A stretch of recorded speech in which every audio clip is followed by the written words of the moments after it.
সামর্থ্য হওয়ার পরে যদি কেউ কোরবানি না করেন, কোরবানির নেসাবের ক্ষেত্রে জাকাতের মতো কি পূর্ণ 1 বছর থাকতে হবে? নাবালেগের পক্ষ থেকে কোরবানি দেওয়া যাবে কিনা? প্রথম কথা, দরিদ্র ব্যক্তির উপর কোরবানি ওয়াজিব না, কারণ তার কাছে নেসাব পরিমাণ সম্পদ নাই। কিন্তু যদি সে কোরবানি করার নিয়তে কোনো পশু ক্রয় করে, তো কোরবানি নামক এই ইবাদতটা আমরা করব। করার ক্ষেত্রে আমরা মাসালাগুলা খুব ভালোভাবে মনে রাখবো, মাথায় রাখবেন। এই মাসালা আমাকে কেউ জিজ্ঞাসা করে নাই, এই মাসালাগুলা কেউ কিন্তু জিজ্ঞাসা করে না। এটা কেন বলতেছি? কারণ আপনারা আবার আজকের এইগুলা জিজ্ঞাসা করে প্রত্যেক মাহফিলে যে আমার মাসালা জিজ্ঞাসা করবো না, আমি সরাসরি মাসালা দিতে পারি না, যোগ্যতাও রাখি না, এটা মাথায় রাখবেন। এই জন্য আমারে কি কোনো মাহফিলে মাসালা জিজ্ঞেস করে না, হুজুর এটা বলেন, জি না, আমি নগদ মাসালা দেওয়ার যোগ্যতা রাখি না, ওই যোগ্যতা এখনো হয় নাই, কখনো হইলে বলে দিব। মাসালা মন দিয়ে শুনেন। কোরবানির গুরুত্বপূর্ণ অনেকগুলা মাসালা বলা হবে, একদম মন দিয়ে শুনবেন মাসালাগুলা। প্রথম কথা, সামর্থ্য হওয়ার পরে যদি কেউ কোরবানি না করেন, মুসনাদে আহমদের একটা বর্ণনা আছে, 16 নম্বর খণ্ড 120 নম্বর পৃষ্ঠা। রাসূলুল্লাহ সাল্লাল্লাহু আলাইহি সাল্লাম বলেন, মান ওয়াজাদা সাআ, কারো যদি সামর্থ্য থাকে, থাকার পরেও আলাম ইউদাহি, সে কোরবানি দেয় না, সামর্থ্য আছে কোরবানি দেয় না, ফালা ইয়াকরাবান্না মুসাল্লানা, সে যেন আমাদের ঈদগাহে না আসে। রাসূলুল্লাহ সাল্লাল্লাহু আলাইহি সাল্লাম বলেন, সামর্থ্য থাকার পর যদি কেউ কোরবানি না দেয়, সে যেন আমাদের ঈদগাহে না আসে। এখন কোরবানি কার উপর ওয়াজিব, খুব মন দিয়ে শুনবো আমরা। প্রাপ্তবয়স্ক সুস্থ মস্তিষ্ক সম্পন্ন ব্যক্তি, প্রাপ্তবয়স্ক সুস্থ মস্তিষ্ক সম্পন্ন ব্যক্তি, সে যদি নেসাব পরিমাণ মালের মালিক হয়, তার উপর কোরবানি দেওয়া ওয়াজিব।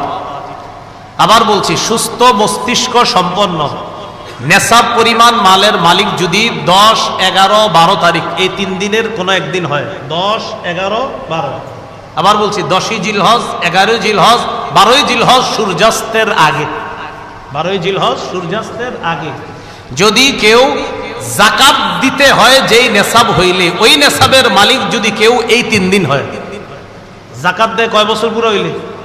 1 বছর। এটা 1 বছর না, মাত্র কয় দিন? 3 দিন। হ্যাঁ, 3 দিন, 10, 11, 12 জিলহজ, এই 3 দিন যদি সুস্থ মস্তিষ্ক সম্পন্ন বালেগ বালেগা নারী পুরুষ, তাদের কাছে যদি নেসাব পরিমাণ সম্পদ থাকে, তাদের উপর কোরবানি দেওয়া ওয়াজিব। মনে থাকবে তো? আল্লাহ আমল করার তৌফিক দান করেন।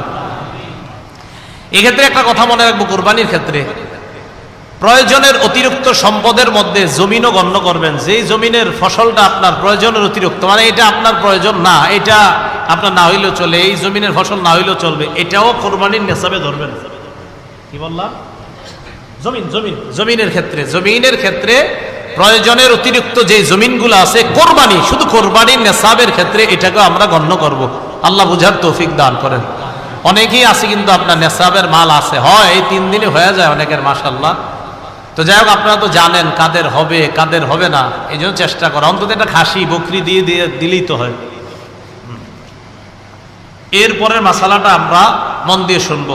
নেসাব স্বর্ণের ক্ষেত্রে 52.5 তোলা স্বর্ণ, স্বর্ণের ক্ষেত্রে 7.5 ভরি স্বর্ণ, রূপার ক্ষেত্রে 52.5 তোলা রূপা, 7.5 ভরি স্বর্ণ অথবা 52.5 ভরি রূপা, 7.5 ভরি স্বর্ণ, আর রূপার ক্ষেত্রে 52.5 ভরি বা তোলা, যেটা বলেন, ভরি বললেও হবে, রূপা। এখন কথা হলো, কারো কাছে কিছু স্বর্ণ আছে, কিছু রূপা আছে, কি আছে বলেন তো? কিছু স্বর্ণ, কিছু রূপা, কিছু টাকা পয়সা আছে, এই সবগুলা মিলাইলে যদি 52.5 তোলা রূপার সমপরিমাণ হয়, কারো কাছে কিছু টাকা আছে, কিছু স্বর্ণ আছে, কিছু রূপা আছে, সবগুলা মিলাইলে তার কাছে 52.5 তোলা রূপার সমপরিমাণ অর্থ আছে, তার উপরও কোরবানি ওয়াজিব। বুঝছেননি? কারো কাছে কিছু স্বর্ণ, কিছু রূপা, কিছু টাকা পয়সা, এই সবগুলা মিলাইলে যদি 52.5 তোলা রূপার সমপরিমাণ টাকা হয়, এক্ষেত্রে স্বর্ণ বলবো না, 52.5 তোলা রূপার সমপরিমাণ যদি অর্থ হয়, তার উপরও কোরবানি ওয়াজিব। আল্লাহ আমল করার তৌফিক দান করেন। মাসালা, কোরবানির নেসাবের ক্ষেত্রে যাকাতের মতো কি পূর্ণ 1 বছর থাকতে হবে? না, পূর্ণ 1 বছর থাকতে হবে না। কোরবানির নেসাব শুধুমাত্র আপনার 10, 11, 12 এই 3 দিন জিলহজের। আর জিলহজের 12 তারিখ কি পর্যন্ত জানি? হ্যাঁ, সূর্যাস্ত পর্যন্ত, এই 3 দিন। এবার আসেন নাবালেগের কোরবানি। নাবালেগের পক্ষ থেকে কোরবানি দেওয়া যাবে কিনা? নাবালেগ যদি নেশাব পরিমাণ মালের মালিক হয়, নাবালেগ যদি নেশাব পরিমাণ মালের মালিক হয়, শিশু কিশোর অথবা সুস্থ মস্তিষ্ক সম্পন্ন ব্যক্তি না, এমন ব্যক্তির টাকা পয়সা আছে। একটা ব্যক্তির মাথা ঠিক নেই, 3 তলা 4 তলা বাড়ি আছে, কথার কথা, এর নামে আছে, হয়তো অন্যরা তাকে দেখাশোনা করে, তাহলে শিশু কিশোর তাদের টাকা আছে কোরবানি দেওয়ার মতো, নেশাব পরিমাণ মালের মালিক তারা। আরেকজন যার সুস্থ মস্তিষ্ক নাই কিন্তু টাকা আছে, নেশাব পরিমাণের মাল, এই সম্পদ আছে যেটা দিয়ে কোরবানি দেওয়া যায়, তাদের উপর কোরবানি ওয়াজিব না। বলেন তাদের উপর কোরবানি? তাহলে বলেন তো, কোনো শিশুর নেশাব পরিমাণ মাল আছে, কোরবানি ওয়াজিব না।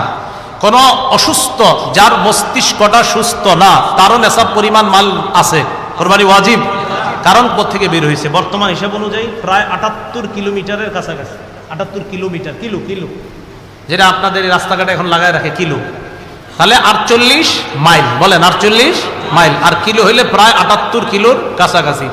যদিও 72 কিলো অনেকে বলে, কিন্তু আসল সম্ভবত আপনার সঠিক মাসালাটা হবে 78 কিলোর কাছাকাছি হওয়া। এরপর ওলামায়ে কেরাম আছেন, তাহকিক করার তো অবশ্যই সুযোগও থাকে। তো যাই হোক, 48 মাইল তো মনে থাকবে, 48 মাইল, এটা ঠিক আছে। তো কেউ 48 মাইল দূরত্বে যাওয়ার নিয়ত করে গন্তব্য থেকে বের হয়েছে, আর কিলো অনুযায়ী বললাম কত, প্রায় 78 কিলোমিটার, এই পরিমাণ যাওয়ার নিয়তে বের হয়েছে, তার উপর কোরবানি ওয়াজিব না, তার উপর কোরবানি ওয়াজিব না, না তার উপর কোরবানি ওয়াজিব না। এরকম মুসাফিরের উপর কোরবানি ওয়াজিব না। নাবালেগের পক্ষ থেকে যদি বাপ কোরবানি দিয়ে দেয়, কোনো বাবা টাকা সে তার নাবালেগ সন্তানের পক্ষ থেকে যদি কোরবানি দেয়, হয়ে যাবে, সওয়াব হবে, আদায় হবে। কোনো বাবা তার নাবালেগ সন্তানের পক্ষ থেকে কোরবানি দিলে কোরবানি হয়ে যাবে। বলেন এটা মুস্তাহাব, বলেন হুকুমটা কি? এই আমলটা যে করবে বাবা শিশুর পক্ষ থেকে, এটার নাম ওয়াজিব হবে না মুস্তাহাব? হ্যাঁ, মুস্তাহাব। কোনো নাবালেগের পক্ষ থেকে তার বাবা যদি কোরবানি দিয়ে দেয়, বলেন তো আপনারা এটার হুকুমটা কি হবে? মুস্তাহাব। মাশাআল্লাহ। দরিদ্র ব্যক্তির কোরবানির হুকুম, এটা একটু মন দিয়ে শুনেন। দরিদ্র ব্যক্তির কোরবানির হুকুমটা খুব মন দিয়ে শুনেন। প্রথম কথা, দরিদ্র ব্যক্তির উপর কোরবানি ওয়াজিব না, কারণ তার কাছে নেশাব পরিমাণ সম্পদ নাই। কিন্তু যদি সে কোরবানি করার নিয়তে কোনো পশু ক্রয় করে, আপনি কে কইছে কিনতে, কিন্তু আপনি কিনছেন, দরিদ্র ব্যক্তি, তার উপর কোরবানি ওয়াজিব না, কিন্তু উনি কোরবানির নিয়তে একটা পশু কিনছে, তাহলে কোরবানি ওয়াজিব হয়ে যাবে এটা দেওয়া। দরিদ্র ব্যক্তি যার উপর কোরবানি ওয়াজিব না, তিনি যদি কোরবানির নিয়তে পশু ক্রয় করে, তার জন্য এই কোরবানি পশুটা কোরবানি করা ওয়াজিব হয়ে যায়। মনে থাকবেনি? তাহলে বলেন তো, দরিদ্র ব্যক্তির উপর কি কোরবানি ওয়াজিব না? যদি কিনে, তাহলে ওই পশু কোরবানি করা কি হয়ে যায়? ওয়াজিব হয়ে যায়। আল্লাহ বুঝার তৌফিক দান করেন।